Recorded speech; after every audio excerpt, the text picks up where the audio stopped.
Alô, irmãos e irmãs em Cristo Jesus. Paz, graça e misericórdia seja com todos nós, né? Nesse dia, que é o 20, né? De novembro de 2022. Graças a Deus, né, irmãos? Estamos aqui. Pela conservação das nossas vidas, né? E pela redenção, né, na igreja, por Jesus Cristo, pela sua morte, pela sua ressurreição, né?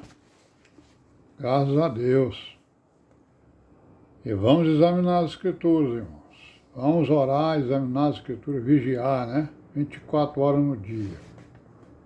Para sermos contados no meio das virgens prudentes, que ouvem a palavra e a põem em prática, né? Amém? Graças a Deus, né? Vamos continuar aí com a nossa pesquisa, né?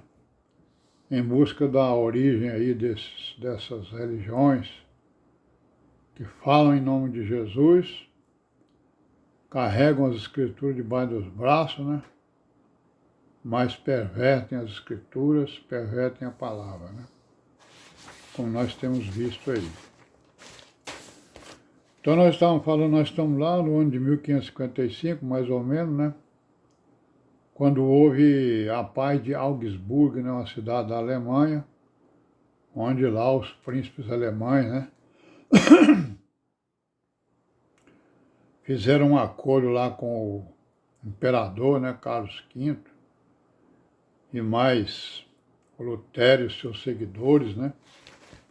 Então essa paz de Augsburgo, um acordo que foi feito, né? Esse acordo deu aos seguidores de Lutero, né? Igualdade de condições, né?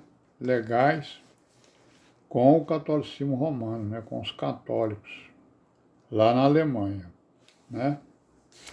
E esse acordo determinou também o seguinte, ó, que ao príncipe, né? Para cada príncipe, cabia a ele, né? Príncipe, determinar a religião no seu território. No território em que o príncipe mandava, cabia a ele, então, determinar a religião naquele território, né? Ou seja, a religião ia ficar presa ao poder temporal, né? Foi garantido o controle católico, né? Da parte sul da Alemanha e da parte norte ficaram lá os protestantes, os luteranos, né? Em 1539, o príncipe Frederico, né, lá da Alemanha, criou em Wittenberg, uma cidade também na Alemanha, um conselho, né, um consistório, para servir de tribunal que julgasse as causas, né, lá do seu território. E esse consistório se tornou uma instituição governamental, né, sob a supervisão do príncipe. Quer dizer, quem mandava no consistório era o príncipe, né? Então o príncipe tornou-se o chefe da igreja no seu território, conforme tinha sido acordado lá na paz de Augsburgo, né? Então, qual é a consequência disso? Os cargos, né, eram ocupados por indicação do príncipe territorial, né? Coisa semelhante que acontecia no papado, né, no catolicismo romano, né? Então, depois da paz de Augsburgo, a paz das igrejas luteranas foi atingida, né, pelas controvérsias doutrinárias internas, né? Então, depois que houve a paz, o acordo e tal, né, aí as igrejas luteranas, né, que defendiam Lutero, que faziam parte do credo do Lutero, começaram então a entrar nas controvérsias doutrinárias internas, né? Como aconteceu e acontece com o catolicismo romano e até hoje acontece com eles também, né? Eram ou foram as mesmas questões sobre as quais divergiam Lutero e Melanchthon. Então, Lutero e Melanchthon tinham divergências de entendimento, né? E uma dessas divergências, que se tornou até polêmica, né, foi sobre a pregação da lei, certo? Que Lutero ensinava que a lei era o meio pelo qual o homem tomava consciência do pecado, né? Ou seja, a lei aí, ele está falando da lei de Moisés, né? Certo? E o Melanchthon, ele dizia o quê? Ele entendia que somente o Evangelho, né, deveria ser pregado, ou seja, só o Novo Testamento, né? O Velho não. Porque o Evangelho, somente o Evangelho era capaz de salvar. A lei de Moisés não. Outras controvérsias surgiram, né? Sobre outros assuntos, claro, né? Por exemplo, sobre a fé e as obras, né? Certo? Sobre a ceia, né?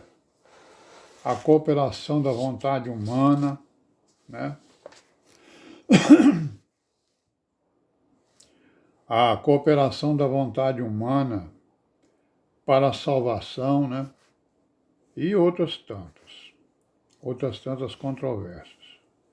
Então as controvérsias geraram o quê? Controvérsia gera o quê? Gera divisão, né?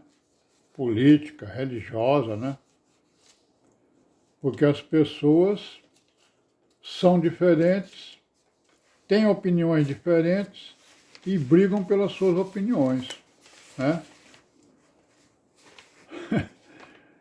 Coisa que não deve acontecer na igreja, que se eu tiver uma opinião, né, aí eu vou ficar criando problema, né, com o evangelho, com os ensinos e tal. Então eu tenho que abandonar a minha opinião. A minha opinião não vale nada. Meu ego, porque a minha opinião é o meu ego, né? Certo? Então, essas controvérsias, né, começaram a gerar divisão política e religiosa no meio dos luteranos, dos protestantes. Igual o que aconteceu no catolicismo. Houve o que então? Disso aí vem o que? Vem a fragmentação, né?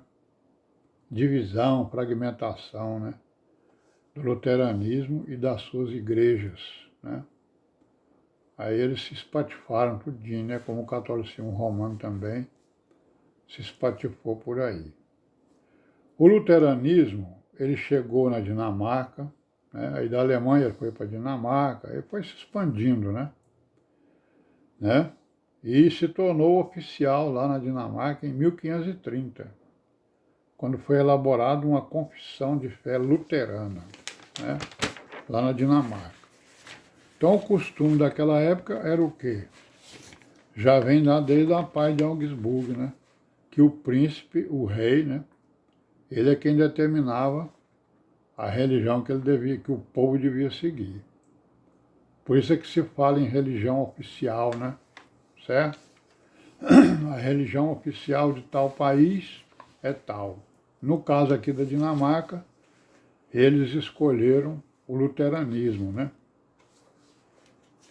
No ano de 1536, né, foi abolida a religião romana, lá na Dinamarca, né?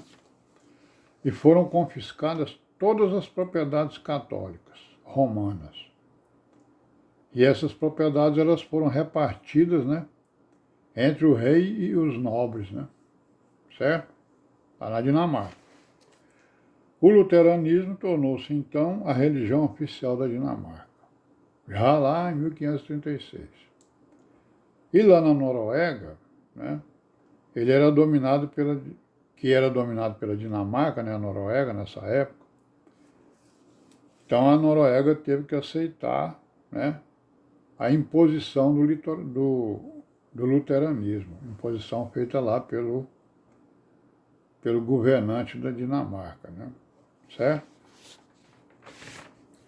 E na Islândia, né, o luteranismo se tornou a religião oficial em 1554.